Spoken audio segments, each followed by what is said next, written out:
Everyone, welcome back to my channel, GTR Math Tutorial, and Facebook, RJ Enseñado. So for today's video, magdi-discuss tayo ng 10 items para sa Civil Service Exam Reviewer. So tungkol lahat sa GCF and LCM. Okay, so bawat slide, post nyo po muna bago panoodin ang solution ko. So let's start. Number 1, what is the greatest common factor of 20 and 75? So greatest common factor, so meron tayong pwede tayong gumamit ng dalawang method, factor 3 tsaka yung continuous division. So i-discuss natin parehas. So ano daw ang greatest common factor? Greatest common factor of 20 and 75. So unahin natin yung factor 3. So kunin lang natin yung mga factors, prime factors nitong 20 tsaka 75. So yung 20, ang factors niyan ay 4 times 5. Okay? So tapos yung 4, may factor pa yan na 2 times 2. So therefore, ang 20 ay equal sa 2 times 2 times 5. So prime numbers na itong 2 tsaka yung 5. Okay? So ang next naman, 75. So i-factor natin. 75, pwede ito sa 25 times 3. So okay na tong 3, prime na. Tapos yung 25 naman ay, ang factors ng 25 ay 5 times 5. So tapos na dito, prime na tong 5. So therefore, ang 75 ay equal sa dalawang 5 and then isang 3. So ngayon, ano yung greatest common factor nila? So ang greatest common factor nila, 20 and 75. So meron silang tigisang 5. So therefore, the answer is letter C, 5. Okay? So yung isang technique naman, yung continuous division, 20 and 75, isip lang tayo ng number kung saan na pwede nating i-divide yung 20 at 75. So since parehas 0 tsaka 5 yung dulo, no? So pwedeng i-divide sa 5, divisible by 5. So 20 divided by 5, that is 4. And then 75 divided by 5, that is equal to 15. Tapos yung 4 at 15, wala nang ang GCF na ng 4 at 15, 1, no? So wala nang number na pwedeng mag-divide both sa 4 and 15 bukod sa 1. So therefore, tapos na tayo dito. So ang answer na ay 5. Okay, so kung meron pang number na makakapag-divide sa 4 at 15, so i-divide lang ulit natin yon. Okay?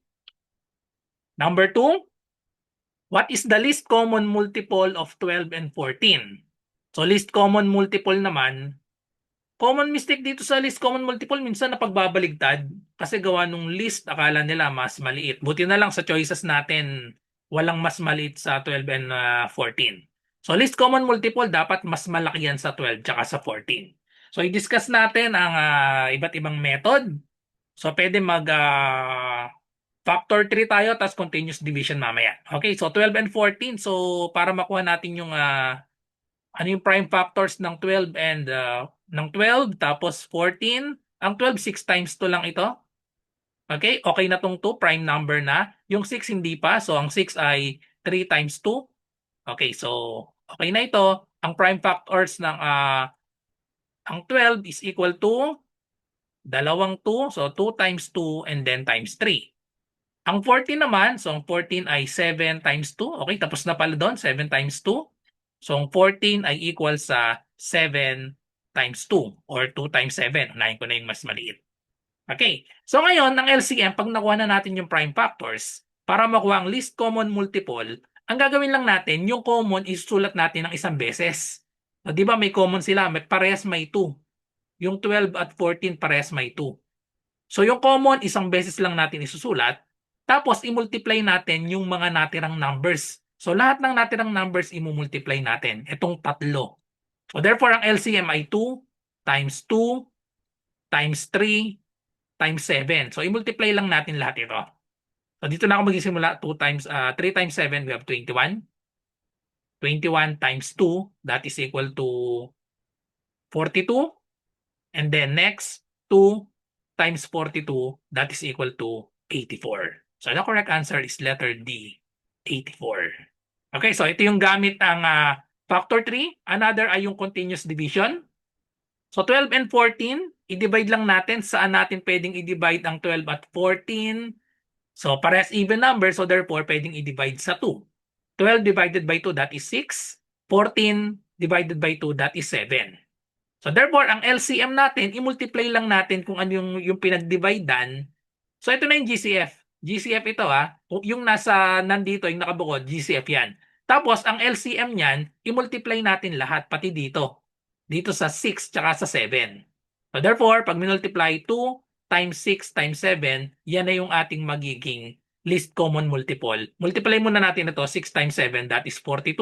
Tapos 42 times 2. So ito 42 times 2 is equal to 84. So same answer, letter D. Okay? And then another, yung listing method, ilista lang natin yung multiples ng 12 at 14. So unahin natin itong 12. Hindi advisable itong ganitong technique kapag medyo malalaking number. Pag maliliit, okay lang. So 12 plus 12, we have 24. Plus 12, we have 36. Plus 12, 48. Plus 12, we have 60. Plus 12, 72.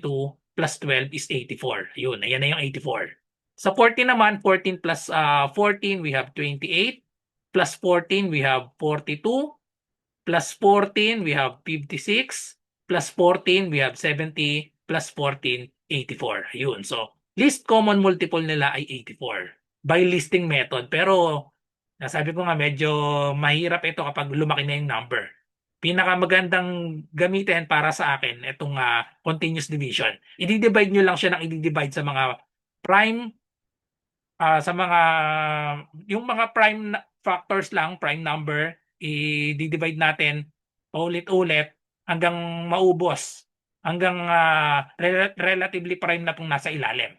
Kapag wala ng common factor itong 6 at 7, so i-multiply natin ito kasama yung nandito sa side na number. Okay? Number 3. What are the factors? What factors are common to 20 and 40? Pag sinabi nating what factors, iisa-isahin natin yung mga number na pwedeng makapag-divide sa 20 tsaka sa 40. Ibig sabihin nun, makapag-divide, walang remainder. Okay? So, isa-isahin lang natin. Unahin ko na itong 20. 20. So, factor 3 ang gagamitin ko. Ang 20 equal yan sa... Pero pag ganitong factors ang kinukuha natin yung factors, ang magandang way pagkuha niyang factors. So, kunin lang natin yung dalawang number na pag minultiply ay 20. Magsimula tayo sa 1. So, 1 times 20. That's equal to 20. So, another pair. So, yung sumunod sa 1, mas malaki sa 1, edi 2. Pwedeng i-divide yung 2. Yung 20 pwedeng i-divide sa 2. So, we have 2 times 10. Yung 3, hindi pwede. So, next na number na maliit ay 4. 4 times 5. Then, stop na tayo dito. Kasi yung susunod sa 4 ay 5. Eh di mababaligtad lang yun, 5 times 4. So, parehas din yun dito sa 4 times 5. Sunod na sa 5 ay 10 na. So, ito na rin yun. So, ito na yung factors ng 20. Meron tayong 1, 2, 4, 5, 10, 20. Okay? Then, yung 40 naman, kunin natin yung factors ng 40. Simula tayo sa 1, 1 and 40. Sa 2, pwedeng i-divide ito. So, that is 2 times 20. Sa 3, hindi pwede. Sa 4, pwede. 4 times 10, that is equal to 40. Ang 5, pwede din. 5 times 8, that is equal to 40. So, meron pa ba? Hindi na pwede yung 6. 7, hindi pwede. Yung 8, ito na yon, pabaligtad na lang yan. So, therefore, ito na yung factors ng 20 and 40. Hinahanap natin factors that are common. So, ano yung common sa kanila? Yung 40, meron lahat nito. 1, 2, 4, 5, 10, 20. So, ito yun. 1, 2, 4, 5, 10, 20. Wala lang siya nung 40 at 8. So, therefore, the correct answer is letter D. 1, 2, 4, 5, 10, and 20. So, yun yung common factors ng 20 and 40. Number 4. Which of these is the greatest common factor of 16 and 20? So, greatest common factor. Pag sinabi natin greatest common factor, mas maliit dapat yan. Yung iba nalilito kasi greatest. Greatest nga naman, malaki. Pero, ang sinasabi diyan common factor. So, pag sinabing common factor, mas maliit dapat dun sa dalawang number, 16 and 20. So, ibig sabihin, mali na agad itong letter D kasi mas malaki yan. Okay? So, continuous division ang gamitin natin, 16 and 20. Pag nakita nyo na agad kung yung pinakamalaking number, 16 at 24, okay lang yon. Pero kung hindi nyo agad nakita, pwedeng sa 2 muna natin i-divide dahil parehas even number. 16 divided by 2, that is 8. 20 divided by 2, that is 10. Okay? Tapos 8 and 10, pwede pa yung i-divide parehas sa 2 ulit. So 8 divided by 2 is 4. 10 divided by 2, that is 5. I-stop na tayo dito kasi ang 4 at 5, wala nang greatest common factor yan. 1 na lang. Okay? So therefore, ang GCF natin, i-multiply natin yung mga numbers dito sa side na ito. So 2 times 2. 2 times 2, that is equal to 4. So yun na yung greatest common factor. Or another, pwede tayong mag-factor 3. 16 and 20. So pag nag-factor 3 tayo, ang 20 ay 4 times 5. Ang 4 ay 2 times 2. Okay? Ang 16 naman ay 4 times 4. Tapos, ang 4 ay dalawang 2. Ang 4 ulit dito ay dalawang 2. So ngayon, ano yung common nila? Meron silang tig dalawang 2. So may dalawang 2 dito. Sa 20 may dalawang 2. Sa 16 may dalawang 2. Tapos yung natira 5 tsaka 2, wala nang common doon. So therefore, ang greatest common factor, ito yan, i-multiply natin, 2 times 2, that is equal to 4. Number 5. Find the LCM of 30, 15, and 45. So LCM, paano pag tatluhan na? So, hinahanap natin LCM. So, pwedeng tayong gumamit ng dalawang technique, yung factor 3 or yung continuous division. Okay? So, 30, 15, and 45. So, pwede rin pala trial and error. I-try nyo lang isa-isa itong mga nasa choices pag maliliit naman. So, LCM. Pero pag ganito, ang tekniko dito kapag ganitong tatluhan, Nagsisimula lang ako dyan sa pinakamalaking number. So ito yung isa pang technique. Yung pinakamalaking number, itatry ko kung divisible yung natirang number, 30 tsaka 15. Pwede bang ma-divide ng 45 yung 15 at 30? Yung 15 pwede. 45 divided by 15, eksakto ito. 15 times 3, that is equal to 45. Pero itong 30, hindi ma-divide ng 30 yung 45. So therefore, ang kukunin kong next, kunin natin yung multiples nitong pinakamalaking number. Ang next sa 45, 45 plus 45, 90. So itong 90, madidivide na niya itong 15 tsaka 30. Okay? Kasi 30 times 3 equals 90. Ito naman, 15 times 6 equals 90. So therefore, 90 na yung sagot dito, letter B. So ito yung isa pang technique. Kapag tatlo yung number or kahit dalawa lang, lagi nyong itatry yung pinakamalaking number. So 30, 15, 45 yung pinakamalaki. Kunin nyo yung multiples nung pinakamalaking number. So 45 hindi pwede, so yung next niya 90. Kung hindi pa na-divide ng 90 yung 30 and 15, try natin yung next, 135, and then sumunod, 180. Hanggang makuha natin yung least common multiple. Okay? Or another technique nga, ito, factor 3. So pag nag-factor 3 tayo, isa-isahin natin, yung 30 ay 3 times 10. Tapos yung 10 ay 5 times 2. Tapos yung 15 ay 3 times 5. 45 naman ay pwede ito sa 5 times 9. Tapos yung 9 ay 3 times 3. So ngayon, ang LCM, kunin muna natin yung common sa kanilang tatlo. Lahat sila ay merong 3. Yun. So lahat sila ay merong tigi-tigisang 3. So isulat ko lang dito 3. Tapos meron din ditong may common pa. Sa 15 and 30 meron silang common na 5. So isang beses ko lang din isusulat 'yon. Tapos isulat ko na yung natira. Okay? So ano yung mga natira or may 5 may 5 din pala dito. So lahat sila merong 3 tsaka may 5 pala. So 3 times 5. Then i-multiply ko yung mga natirang numbers. Meron pa tayong natirang 2 tsaka 3. So times 2 times 3. Na pag minultiply natin, equal yan sa 90. 3 times 5, that is 15. 15 times 2, that is equal to 30. 30 times 3 equals 90. So same answer kapag ginamit natin itong factor 3 or yung kaninang technique, magsimula lang tayo sa malaking number, kunin ang multiples. Okay, so kung naghahanap nga kayo ng mga magandang reviewer, ito ang maire-recommend ko sa inyo.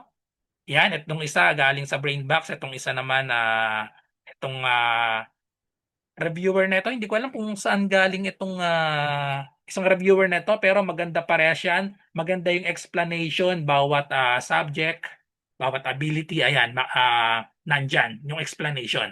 May verbal, analytical, clerical, numerical ability, general information, tapos may CSE, may mock test parehas ito.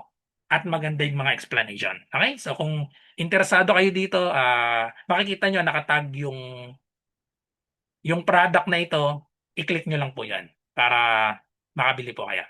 Okay? So, number 6. The GCF and LCM of 24 and 32 are blank respectively. So, kinukuha na parehas natin, GCF tsaka LCM, 24 and 32. So, actually, pag ganitong problem, isa lang ang kuhanin nyo dyan eh. GCF, pag kinuha natin yung GCF, yun na yung sagot kasi yung choices naman natin, 3, 6, 8, 9. Magkakaiba, no? So, ibig sabihin, pag nakuha yung GCF ng 24 and 32, okay na yun. Huwag nang kuhanin yung LCM, pwede na. Okay? So 24 and 32 ang magandang gamitin dito. GCF and LCM kasi ang hinahanap. 24 and 32. So ang gagamitin ko yung continuous division. Kasi sa continuous division, yung GCF yung nasa left, nandito sa side na to. LCM, i-multiply lang natin yung mga numbers dito. Okay? So kaya ang gagamitin natin ganitong technique. So 24 and 32, obviously, pwedeng i-divide parehas yan sa 8. Pero kung hindi nyo agad nakita, pwedeng maliit na number lang. So pwedeng 2 lang muna.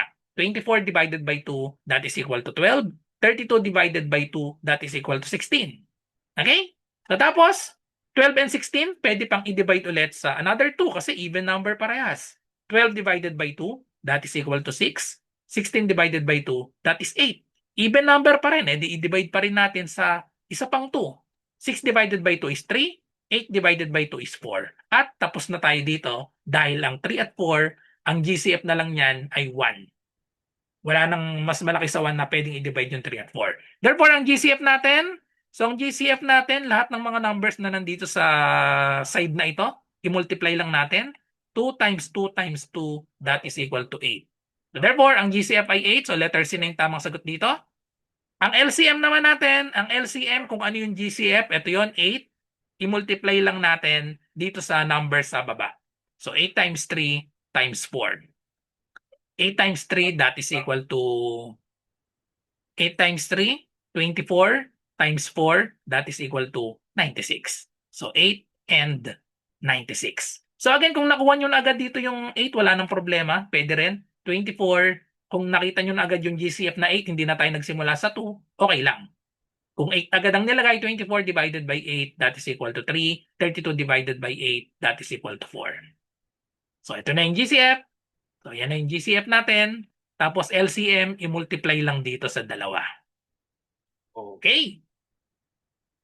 So itong 7 to 10, puro mga word problems na ginagamitan ng LCM tsaka GCF.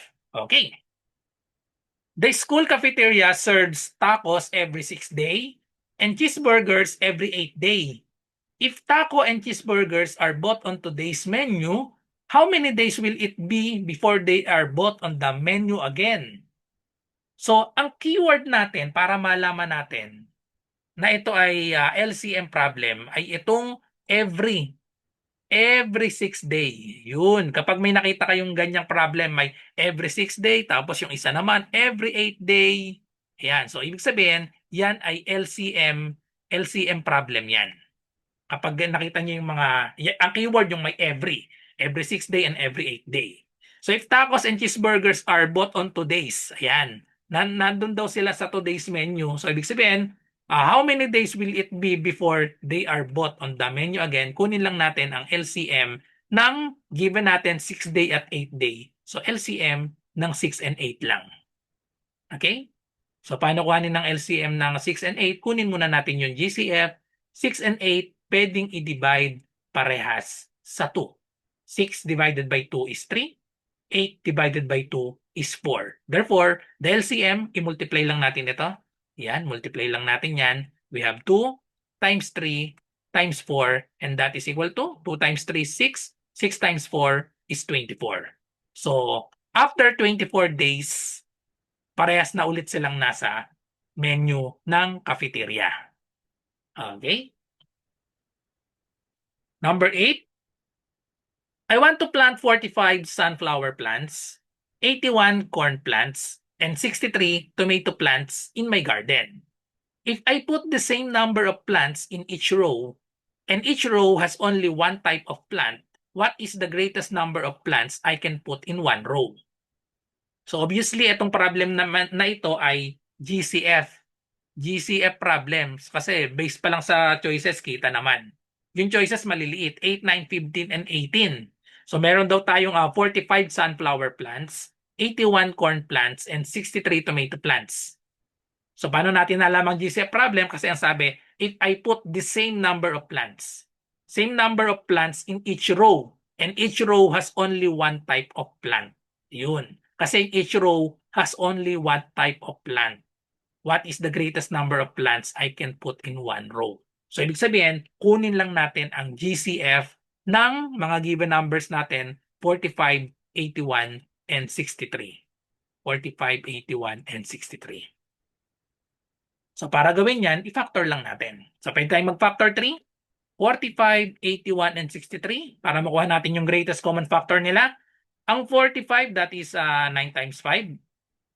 And then yung 9 ay 3 times 3. Okay? So yun na yun, 3, 3, and 5. Ang 81 naman ay 9 times 9. Tapos ang 9 edi 3 times 3. Okay, 3 times 3. Ang 63, this is equal to 9 times 7. So parang lahat sila may 9. So pag ganyan pala, pwede na natin hindi i-factor itong pag nakuha nyo na agad yan. So halimbawa, 9 and 7. So tapos itong 9 may 3 and 3 pa. So 45 may dalawang 3. 81 may 4 na 3. Eh di syempre, common yung dalawang 3 dito sa 45 at 81. Sa 63, meron ding may dalawang 3 din. Therefore, ang GCF nila ng 45, 81, and 63 ay 3 times 3 equals 9, letter B. Or another solution, pwede na natin hindi kunin yung prime ha. So pwedeng stop na tayo dito sa 9 times 5. Ito ay 9 times 9. Tapos we have 9 times 7. So pwede nang mag-stop dito. Lahat sila ay merong tigi-tigisang 9. Bakit na tayo nag-stop dito? Kasi yung 5, 9, at 7 ay prime numbers na lahat yung 5, 9, and 7. Ibig sabihin, wala nang common factor dito sa 5, 9, at 7. Kaya pwede na tayong mag-stop dito pa lang sa 9. Okay? Number 9. Find the least length of a rope which can be cut into whole number of pieces of lengths 45, 75, and 91, and 81. So ano kayong problem ito? GCF kaya ito? Or LCM? Kasi sa choices, merong malaki. Meron ding maliit. So pag nalito kayo kung ano yung gagamitin nyo, kung LCM or GCF, posibleng malaking chance na magkamali. Kaya kailangan alam natin, i-analyze ang problem kung ito ba ay LCM problem or GCF. So ang sabi, find the least length. Ayun na yung keyword. Find the least length. Least length, ibig sabihin LCM. LCM problem ito. Find the least length of a rope which can be cut into whole number of pieces of lengths 45, 75, and 81. Yung length daw ng rope na pwedeng ma-divide sa 45, 75, at 81. So ibig sabihin, ito ay LCM. LCM problem. Kunin natin ang LCM ng 45, 75, at 81. Okay? So LCM ng 45, 75, at 81 ang kukuhanin natin. Kasi ang sabi, least length daw which can be cut into whole number of pieces of length 45, 75, and 81. So mas malaki dapat dito sa tatlong numbers. Siyempre, para ma-divide siya, kailangan mas malaki siya dito. So mali na yung 3, tsaka itong 81. Maliit masyado yan. Okay? Itong 3, siguro ito yung GCF. So ito yung panglito dito. Kaya nilagay ko sa choices. So pagkuha ng LCM, kunin lang natin yung factors ng 45, 75, and 81. So ang 45, 75, at 81. So kunin ano kaya yung common sa kanila? 45, this is 9 times 5. Yung 9 ay 3 times 3. 75 naman ay 25 times 3. Yun, parehas na silang may 3. Yung 25 ay 5 times 5. Ang 81 naman ay 9 times 9. Tapos ang 9 ay 3 times 3. Okay? So therefore, ang LCM natin, kunin lang natin yung magkakaparehas sa kanila. Lahat sila ay may tigi-tigisang 3. Okay, so kunin natin. Yung may common sa kanila, isang beses lang isusulat. Hanap pa tayo ng may common. Ito, meron pang tigisang 3 yung 45 at 81. So isulat lang natin yan ng isang beses lang ulit. Then parehas may 5 yung 45, tsaka yung 75, may tigisang 5. Isulat natin yung 5 ng isang beses. And then, lahat ng natirang numbers, isulat na natin. May isa pang 5, tapos may dalawa pang 3. So may dalawa pang 3, edi times 3 times 3. Ngayon, i-multiply na natin lahat yan. So pag minultiply lahat, 3 times 3, gawin ko itong 9. 3 times 3, gawin ko itong 9. Yung 9 times 9, 81 yun, no? Tapos meron pa tayo ditong 9 times 5, no? So ito pwede, 9 times 5, 45. Para parehas, 9 times 5, 45 din ito. So ngayon, i-multiply na lang natin yung 45 times 45. May technique kasi sa pag-multiply ng 45 times 45, kaya yun na yung pinagsama ko. Kapag nag-i-square tayo ng 5 yung dulo, ang automatic ang dulo niyan 25. Tapos yung next na number dito, 4, dalawang 4, no? 4 times 4, i-multiply natin sa kasunod na number. 4 times 5. Kasunod ng 4 ay 5. 4 times 5, that is 20. So the answer is 20, 25, letter D. Okay? So yun yung ginamit kong technique. Or pwede rin naman, gusto nyo pag iba yung pinag-partner nyo, same answer lang din naman yan. May natira tayo ditong 9, 9, tapos may 5 dito. Ito ay pag minultiply, 25. So pag minultiply yan, 9 times 25 times 9, same answer, 2,025 ang kakalabasan. So dahil lang 9 times 25, ilan yun? Pakita lang natin. So 25 times 9, we have 45. 9 times 2 is 18. 18 plus 4, ilan na yun? 18 plus 4, 22. Tapos i-multiply pa ulit natin. So ano na yung minultiply natin dyan? 9 times 25, tapos i-multiply pa ulit natin sa isa pang 9. So same answer ang kakalabasan. 9 times 5, we have 45. 9 times 2 is 18 plus 4. So we have 22. 9 times 2 is 18 plus 2, 20. So same answer, 20, 25. Or kinuha ko dito yung tekniko kaya mabilis. Last number, number 10. Beginning at 8:30 a.m., tours of the National Capitol and the White House begin at a tour agency. Tours for the National Capitol leave every 15 minutes. Tours for the White House leave every 20 minutes. How often do the tours leave at the same time? So ito ay LCM problem ulit. Paano natin nasabing LCM problem? Gawa nung word na leave every 15 minutes daw yung National Capitol. National Capitol leave every 15 minutes. Okay? Every 15 minutes. Tours for the White House. Tours for the White House leave every, ayun yung word, every 20 minutes. So every 20 minutes. So ang tanong, how often do the tours leave at the same time? So sabay daw, beginning at 8:30. So yun pa yung isang keyword natin na kailangan dun sa problem, given yung sabay sila. So ito na nga yung sabay sila, beginning at 8:30 a.m. Okay? So 8:30, nagsimula, sabay umalis yung sa National Capitol every 15 minutes. Tapos sa White House naman every 20 minutes. 8:30 sabay sila, 8:30 a.m. So kailan ulit sila magkakasabay? Eh di kunin lang natin yung LCM. LCM nung dalawang numbers dito, 15 and 20. So LCM ng 15 and 20, so i-divide lang natin. 15 and 20, kunin natin ang GCF, pwedeng i-divide parehas sa 5. 15 times 5, we have 3. Or 15 divided by 5 is 3. 20 divided by 5, that is equal to 4. So ang LCM, i-multiply natin itong tatlo. 5 times 3 times 4, that is equal to 5 times 3 is 15. 15 times 4 is 60. So every 60 minutes, letter D, every 1 hour, sabay umaalis. Pag inisa-isa natin kasi yan, yung una nilang sabay, 8:30. So 8:30 sila parehas. Una. Sumunod dito 8:45 kasi every 15 minutes. 8:45 sumunod ay 9, tapos sumunod ay 9:15, tapos sumunod 9:30. Kapag inisa-isa natin. Ito naman every 20 minutes, Eh di 8:30, ang susunod dito ay 8:50. Susunod, plus 20 minutes, 9:10. Plus 20 minutes, 9:30. Ayun, 9:30. So ngayon, pwede natin i-subtract 9:30 minus 8:30, edi 1 hour or 60 minutes. So, letter D, every 60 minutes ay magsasabay ulit silang dalawa. That's all. Thank you for watching. I hope may natutunan kayo sa video na ito tungkol sa LCM and GCF. Kung meron kayong math question ay i-comment nyo lang or pwede nyo akong i-PM sa aking messenger, RJ Enseñado. So good luck po sa lahat na nagre-review. Bye-bye and God bless.